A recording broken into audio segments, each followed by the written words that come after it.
call ourselves LEO, which stands for Life Ecology Organization, and the idea is that the outside system of life and the inside system in your brain have a big effect on how you function as a human being and how happy you are.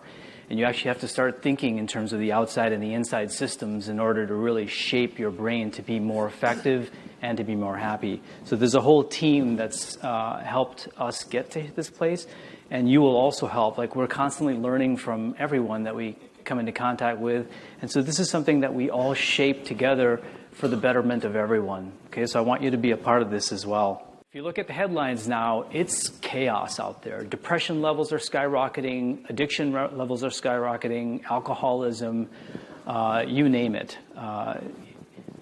Illegal drug-related death. I mean, there's been 1.3 million deaths in all the wars combined in this country over the last 200 years. But we've actually had 1.5, and this is not an anti-gun speech, but we've had 1.5 million deaths from guns in just the past 50 years. 40,000 deaths per year. CDC said that the number of illegal drug-related deaths has crossed 100 deaths per day. We've got behavior-related deaths in general, obesity, alcohol, smoking, violence. For the first time, this is stunning what happened last year. Public health specialists were shocked by these results. But Caucasian men ages 30 to 50, their life expectancy dropped. It didn't happen in Canada. It didn't happen in Europe. It didn't happen to African Americans. It happened to Caucasian men in this country. Their life expectancy dropped. What is going on? Any thoughts on why this is happening? By the end of this, you will have a really complete model of understanding all the crazy stuff that's happening in our world, including some of the political chaos. By the way, I'm not political. I don't care if you're left or right. There was absolute political radicalism. This is what just happened. On the left, you had a socialist candidate that almost made it there, and on the right, you had a very atypical candidate that made it all the way to the presidency. So whether you're left or right, this is crazy. What's happening is anxiety. We have a lot of anxiety right now.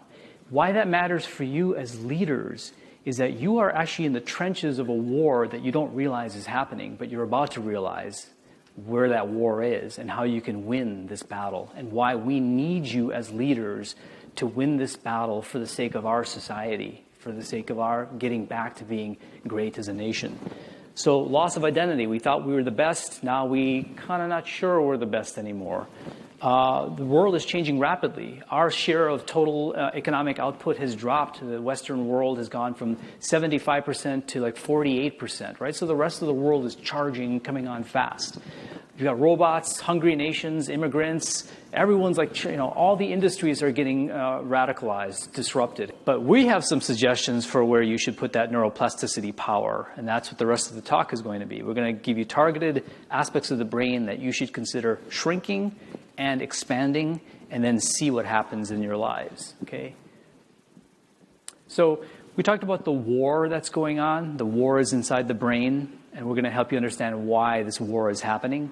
And this is where the battlefield is. It's in your brain. And this is where you need to shift your energy. Like, we as Americans are extremely innovative. And when we have a war to fight or a mission to rise to, we do it. But right now, we've kind of lost our bearings. We're sort of all over the place. We're panicking. We're anxious. We don't know where we fit in the world. The world's moving fast. Our educational system doesn't do a good enough job of creating lifelong learners. We're not able to be emotionally vulnerable enough to be adaptable, to be scared, to be anxious, to talk about that, work through it, and then go back to neuroplasticity. We struggle with that. And so this is where we need to fight the war. And you as leaders are critical to being able to learn this and then teach all the people that follow you, and then bring these ideas into your community as well in order to help our society become more stable. This battle between lower brain, and we'll define it, the battle between lower brain and higher brain literally determines everything in your life. It will determine how good your relationships are. It'll determine how effective you are in work. It'll determine how healthy you are. It'll determine how happy you are. Literally everything is determined by which part of your brain dominates, okay? So if you even take one thing away from this talk, and you're really disciplined about thinking about it 40 or 50 times a day, your brain will start to shape higher and higher. Neuroplasticity will cause your higher brain to become more dominant, and you'll notice the changes that will start to happen. Because as you become higher brain dominant, you become more stress resistant, and stress resilient. Things don't affect you the same. It's amazing when the change starts to happen. Things that used to really make me anxious or even piss me off just bounce off of me. I'm not perfect. There are still things that get me, but it's a lot less than it used to be because of changes that are happening. The opposite of that is being very stress prone and lower brain going brrr, and causing a lot of destruction in the brain and the body. Similarly, if the higher brain's activated, you have more focus and you have more functional IQ. The opposite of that is ADHD and ADD, which we have an explosion of now, right? It's because we are more lower brain dominant as a society. Love, peace, and joy are feelings that become more dominant as you become higher brain activated. The opposite of that is fear, anxiety, stress, and even addiction in order to self-medicate the pain that we're feeling. So that's what's happening is we as a society have become very lower brain dominant, and we need to reverse that. Optimism and energy is created by the higher brain. The opposite of that is depression and lethargy, creativity, emotional openness, etc. So we can actually now look at you from the outside with scans and measuring hormones and certain protein messengers, and we can tell how happy you are, how stress resistant you are, how effective you are as a human being, how good you are in relationships. Can you imagine that? We can actually now know where you are.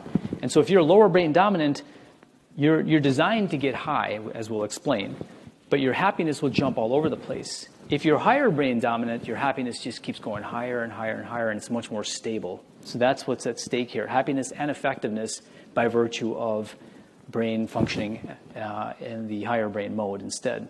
We know where all these parts of the brain are now, and we know how they all interact with each other. This is all based on science, and this is very powerful in a negative way.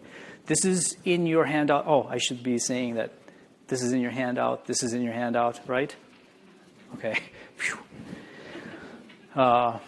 This is in your handout, and basically any problem in life or any good thing in life, I can explain by lower brain or higher brain dominance. That's it.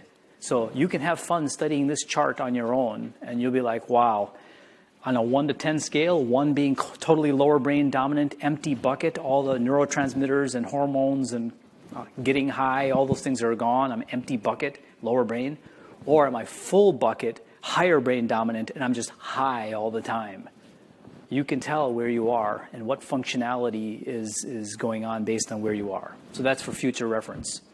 See, hunter-gatherer brains that are just colliding with the modern world and creating all kinds of problems now. And we need to stabilize these brains in order to take advantage of all this wonderful chaos. So chaos can be really bad, or chaos can be awesome, because there's so much opportunity to be creative. We want to go in the awesome category. Do not beat yourself up for any struggle. I tell you right off the bat, I have issues with anxiety, anger. I'm constantly apologizing to nurses because I've got a near-death situation that's happening, and I a little bit overreact and start yelling at people. Some would say, you're justified in doing that. I would say, no, I want to do better than that. I want to stay calm. But the point is, I still struggle with some of these issues, though. I can get triggered. There's anxiety issues, anger issues, insecurity. Criticism is still hard for me. The robot's still there, so I have to just be aware of it and constantly be aware of what my triggers are, what my vulnerabilities are. And so I'm a joyful scientist, constantly optimizing.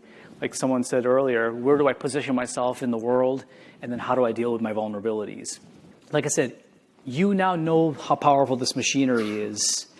And even if you simply ask yourself the question 40 or 50 times a day, am I lower brain right now or am I higher brain right now? You will know the answer. And you'll shift yourself to higher brain. And you will notice changes happening over time and how much more stable you become and how much more powerful and how much more happy you become. So even if you just take that one tool away from this, it will start shifting your life.